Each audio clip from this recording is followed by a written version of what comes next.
Good morning. কেমন আছো বলে তো সবাই? আশা করছি সবাই তোমরা ভালো আছো, আর আমরাও না বেশ ভালো আছি। আমার আরও একটি নতুন ব্লগে আবারও তোমাদেরকে স্বাগত জানাচ্ছি। ঘড়িতে বাজে ঠিক সকাল 7:30, আর আমি উঠেছি তখন 7:15 বাজে। সকালের কাজকর্ম সারতে সারতে 15 মিনিট লেগেছে। এখন আমি যাব রান্নাঘরে চা বসাতে। আর এদিকে দেখো, আমার মা সকাল সকাল গোপুসোনাকে তুলে দিয়েছেন। তার কারণে না আমার সেই সকাল করে আর উঠতে হচ্ছে না বেশ কয়েকদিন ধরে। আবার যখন মা চলে যাবে তখন একটুখানি সকাল আমার উঠতে হবে গোপুসোনার জন্য।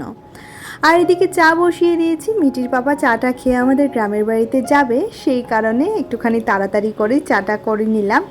আমি, মা আর মিঠির পাপাই চা খাচ্ছি। বোন বাড়িতে নেই, সে টিউশন পড়াতে চলে গেছে। সরি, টিউশন পড়াতে যায়নি। আজকে যেহেতু 15ই অগাস্ট, সে সকাল সকাল স্কুল নয়, কলেজে চলে গেছে। জানি না কেন আমার বোন যে বড় হয়ে গেছে সেটা আমি মাঝে মধ্যে ভুলে যাই। সে যে কলেজে পড়ছে সেটাও আমি ভুলে যাই। মাঝে মধ্যেই স্লিপ অফ টাং হয়ে যায়, কলেজটা হয়ে যায় স্কুল।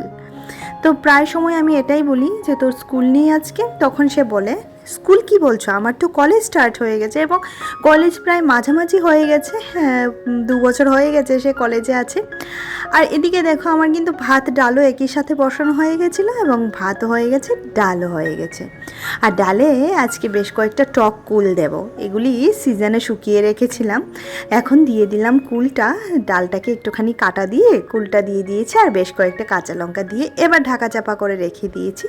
তারপর ছোট্ট সোনাকে এসে খাইয়েছিলাম, আর মা ওকে না তেল ঠেল মালিশ করে দেবে, তার জন্য ওই ঘরে নিয়ে গেছে। সে আবার সকাল সকাল উঠে মুখ হাত পা ধুয়ে তেল মালিশ করে নেয়, তাহলে তার ঘুমটাও দেখছি বেশ ভালো হয়। তারপর বিছানাটা গোছাতে চলে এসেছি। আর এদিকে আজকে বর বিছানাটা গুছিয়ে যেতে পারিনি, কারণ ছোট মেয়ে আমার ঘুমিয়েছিল। আর দেখো, এদিকে এবার বিছানাটা তুলে সুন্দর করে ঝেড়ে পুছে পরিষ্কার করে নিচ্ছি। আর আজকে মাসি আসছেন না, গতকাল রাত্রের বাসনগুলি মেজে রেখেছিলাম, তোমাদের সাথে তো শেয়ার করেছি।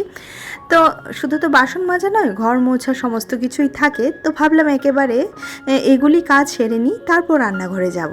আর রান্নার তো সেরকম বেশি ঝামেলা নেই, যেহেতু বর খাচ্ছে না দুপুরবেলা। আর দেখবে বাড়ির মহিলারা না যে কোনো কিছু দিয়ে খেয়ে নিতে পারে, কিন্তু যখন একটা ঘরে ছেলে মানুষ থাকে তখন কিন্তু রান্নাটা একটুখানি অন্যরকমভাবে করতে হয়, তাই না?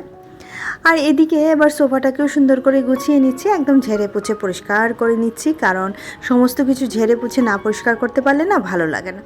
ওই দেখবে ঘর একখানা হোক কি 5খানা গুছিয়ে কিন্তু রাখতে হয়, তাই না? তো সেই কারণে 2খানা ঘরই আমি এবার সুন্দর করে ঝেড়ে পুছে নিচ্ছি। আর তারপর ঘরটা ঝাড়ু দেব, তারপর গিয়ে ঘরটা মুছবো, তাহলে বেশ পরিষ্কার পরিচ্ছন্ন হয়ে যায়। আর যেহেতু মাসি একদম সকালে এসে ঘর মুছে দিয়ে যায়, এই কাজগুলি প্রায় সময় আমার আগের দিন রাত্রে করে রাখতে হয়, নাহলে মাসি চলে গেলে তারপর করতে হয়। আর মাসি চলে গেলেই বেশিরভাগ সময় করি। আর রাত্রে শুধুমাত্র ঘরটা ঝাড়ু দিয়ে রেখে যাই, কারণ উনি তো এসে আর ঘর ঝাড়ু দেন না, ডিরেক্ট ঘর মুছে ফেলেন। যে কখনোই ঘরটা ঝাড়ু দেব ওই জিনিসটা নেই। ঘর নোংরা থাক, আবর্জনা থাক, ধুলো থাক, বালি থাক, তার উপরেই উনি মুছে চলে যান, ওনার ডিউটি উনি করে চলে যান। আর এদিকে আমার যে বড় বউগুলিকে এনেছিলাম মেলা থেকে, সেগুলিকে সুন্দর করে মুছে পরিষ্কার করে নিলাম। ওদের গায়েও দেখছি ধুলা পড়ছে। আর একদম যেহেতু জানালার পাশেই আমার ঘরটা, আর একদম রাস্তায় আছে সামনে, তো সেই কারণে না ধুলোবালি না আমার ঘরে প্রত্যেক দিন এত পরিমাণে পরিষ্কার পরিচ্ছন্ন করি, আমি অনেক সময় বিরক্ত হয়ে যাই, জানো তো। এর চেয়ে না নিচে থাকা অনেক ভালো। নিচে হয়তো বা একটু মশার উৎপাত আছে, কিন্তু তারপরে এত ধুলোবালি কিন্তু নিচে থাকে না। তো সমস্ত কিছু ঝেড়ে পুছে পরিষ্কার করে নিলাম। আর এদিকে যে কাচের আলমারিটা, এই আলমারিটা বানানো নিয়েও একটা ছোট্ট গল্প আছে। ঘরে টুকটাক কাঠের কাজ যখন করানো হয়েছিল, তখন একটুখানি কাঠ বেঁচেছিল, সেই কাঠটাকে দিয়ে ওই দাদাকে বলেছিলাম আমাকে একটা আলমারি বানিয়ে দেবেন তো কাঁচ লাগিয়ে। তো উনি দেবেন না বলছিল, তারপরেও জোর জবরদস্তি করিয়ে ওনাকে দিয়ে এই ছোট আলমারিটা বানানো হয়েছে। এখন দেখছি এটা এত পরিমাণে কাজে লাগছে। আর এটা ছোট হলে কি হবে, মানে এটার ভিতরে অনেক জামা কাপড় ধরে, ছোট মেয়ের, বড় মেয়ের, আমার অনেকগুলি জামা কাপড়ই ধরে। আর যেহেতু আমাদের ঘরে শুধুমাত্র একখানা আলমারি, সে কারণে এগুলি আমার ভরসা। তো চলো এবার ঘরটা ঝাড়ু দিয়ে নিই। আর ঘর ঝাড়ু দিতে গিয়ে দেখো কি পরিমাণে বালি বেরিয়েছে, ধুলো বালি, শুধুমাত্র ধুলো বালি বেরোয় আমার ঘর থেকে। দিনে যদি 5 বার ঝাড়ু দাও 5 বারই বেরোয়। তো এগুলিকে এবার ঝাড়ু দিয়ে সুন্দর করে একদম পরিষ্কার পরিচ্ছন্ন করে মুছে নেব। আর এই কাজগুলি আমি আগে নিজেই করতাম, জানো তো। এখনই কি হয়েছে বলো তো, লোক রাখার পর লোকের উপর ভরসা করে থাকি, তো সেই কারণে নিজের কাজগুলিকে গোছালো মনে হয় না। তারপরে উনি যখন করে যান, তারপরে কিন্তু আমি আবার সমস্ত কিছু পরিষ্কার করি এবং সমস্ত কিছু আবারও মপ দিয়ে মুছি। এটা একটা বাতিক হয়ে গেছে বলতে পারো। মিঠির পাপা তো সবসময় আমাকে বলেন যে আমার নাকি বাতিক হয়ে গেছে, কিন্তু কি করব বলো, পরিষ্কার পরিচ্ছন্ন থেকে যারা অভ্যাস তারা কখনোই না ওই নোংরাতে থাকতে পারে না। সেটা আমি নিজেকে দিয়ে ভীষণ পরিমাণে বুঝি। আর আমি অনেকটা আমার দিদার মতো হয়েছি। দিদাও দেখি সবসময় একদম নিট অ্যান্ড ক্লিন। ছোটোবেলা থেকে আমার দিদা না ভীষণ পরিষ্কার পরিচ্ছন্ন এবং টিপটপ। নিজের কাজ, ঘরের কাজ সমস্ত কিছু সামলে উনি অফিসে যেতেন। আর বেশ সুন্দর করে নিজের শাড়ি কাপড় চোপড় কি সুন্দর করে যে গুছিয়ে রাখতেন। আর আমার মামাও হয়েছে সেরকম, মামাও কিন্তু খুব টিপটপ। তো ওদের থেকে দেখে দেখেই আমি এটা শিখেছি। তারপর এদিকে দেখো ঘরটা মপ দিয়ে মুছে নিলাম। একটুখানি হাত দিয়ে মুছলে ভালো হতো, কিন্তু ওই কোমরের যন্ত্রণার কারণে না আর সেরকম সময়ের সুযোগ পাই না, তো হাত দিয়ে মোছা হয় না। তবে আমার মা এই দুদিনের মধ্যে, যেহেতু মাসি আগামীকালকেও আসছেন না, যতটুকু সম্ভব মনে হয় মা আগামীকালকে আমার ঘরটা মুছে দেবে।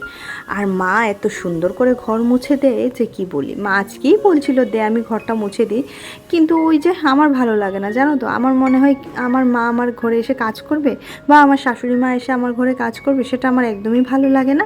তো সেই কারণে আমি নিজের কাজকর্ম গুছিয়ে করতে এবং আমি নিজের কাজকর্ম যত বেলাই হোক না কেন আমার মনে হয় আমিই করি, তাতেই আমার শান্তি।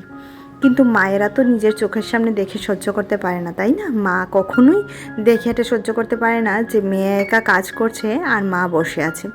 তো এদিকে মাত্র বিছানাটা গুছিয়েছি। মিঠি দেখো কি করেছে বিছানাটাকে, সেও কি করবে, দুটা ঘরের মধ্যে আটকে থাকে সারাক্ষণ। তো সেই কারণে এদিকে দেখো 10টা বাজতে 10 মিনিট বাকি। আমার কিন্তু ঘরদোর মোছামুছি হয়ে গেছে। এবার এই ঘরটা মুছে তারপর সোজা চলে যাব রান্নাঘরে। ছোট মেয়েকে তো মা ধরেছে, তার জন্য আমার কাজকর্মগুলি একটু তাড়াতাড়ি হচ্ছে, না হলে ওকে নিয়ে কাজকর্ম করতে একটুখানি অসুবিধার হয়ে যায়। ওকে কুলে নিয়ে বসে থাকতে হয়, বুঝতেই তো পারছো। ছোট বাচ্চা থাকলে ঘরে সমস্ত কিছু একটুখানি তার হিসাবে করতে হয়। তুমি নিজের হিসাবে কোনো কাজকর্ম করতে পারবে না, তার হিসাবে সমস্ত কাজকর্ম তোমার করতে হবে।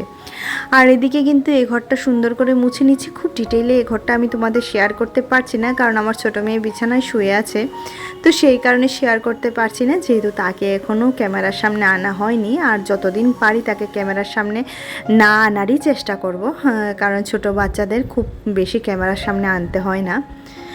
আর এদিকে চলে এসেছিলাম রান্নাঘরে। এসে কড়াইতে দিয়ে দিলাম তেল আর বেশ কয়েকটা পেঁয়াজ দিয়ে এবার সুন্দর করে পেঁয়াজটাকে ভাজা ভাজা করে ওই লাউয়ের চোখলা আলু কেটে রেখেছিলাম একদম ধুয়ে ছাঁকনিতে ঝুড়িতে দিয়েছিলাম যাতে জলটা ঝরে যায়। সে কারণে জলটা ঝরে যাওয়ার পর এতে বেশ কয়েকটা কাঁচা লঙ্কাও কেটে দিয়ে দিয়েছি।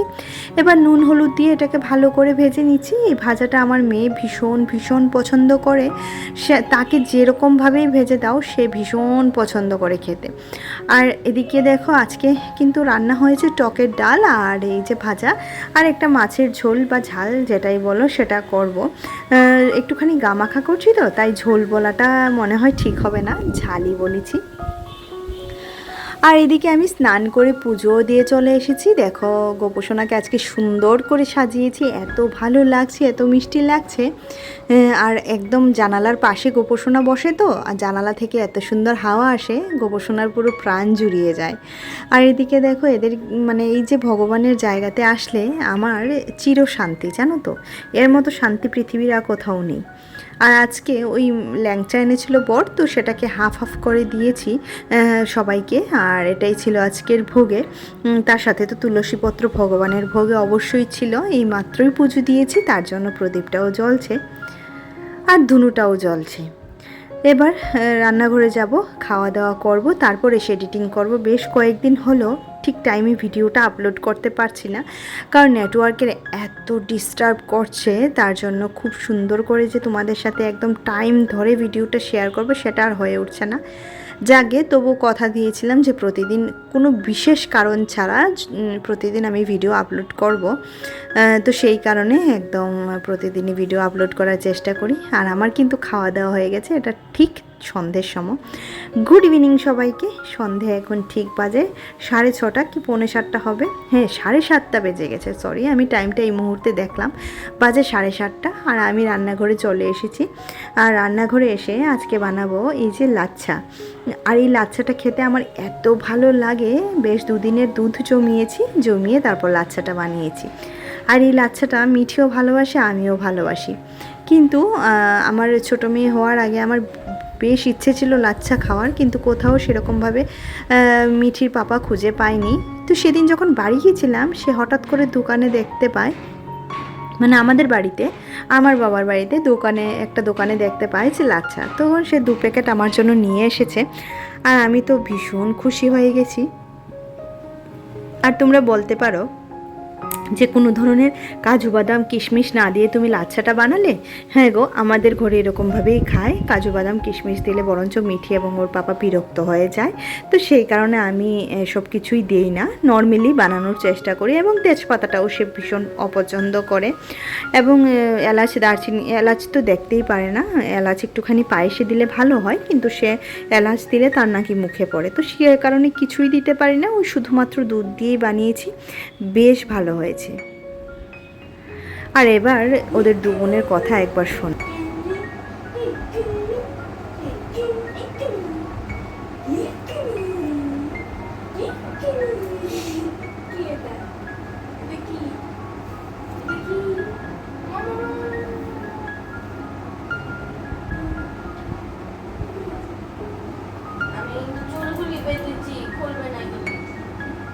বলো কালকে থেকে আর চুল বাঁধতে পারবো না, আমার চুল কেটে দেবে বলো।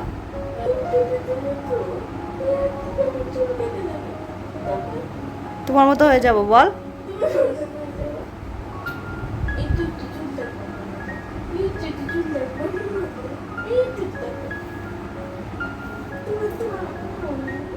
এখন কিন্তু রাত অনেকটাই বাজে, এটা ওদের টাইম, ওরা নিজেদের মতো করে এই টাইমটা এনজয় করে। এটা কি মনে হয়, বলা হয় যে ঘরে 2 বোন থাকলে এটাই শান্তি, তাই না? তো চলো আজকের মতো ভিডিওটি এখানেই রাখছি। ভিডিওতে কিছু ভালো লাগলে অবশ্যই একটু লাইক করে দিও, কমেন্ট করে জানিও যে কি ভালো লাগলো। আর পারলে আমার চ্যানেলটিকে সাবস্ক্রাইব করে দিও, পাশে থাকা বেল আইকনটিও ক্লিক করে দিও। দেখা হচ্ছে পরবর্তী ব্লগে। টাটা।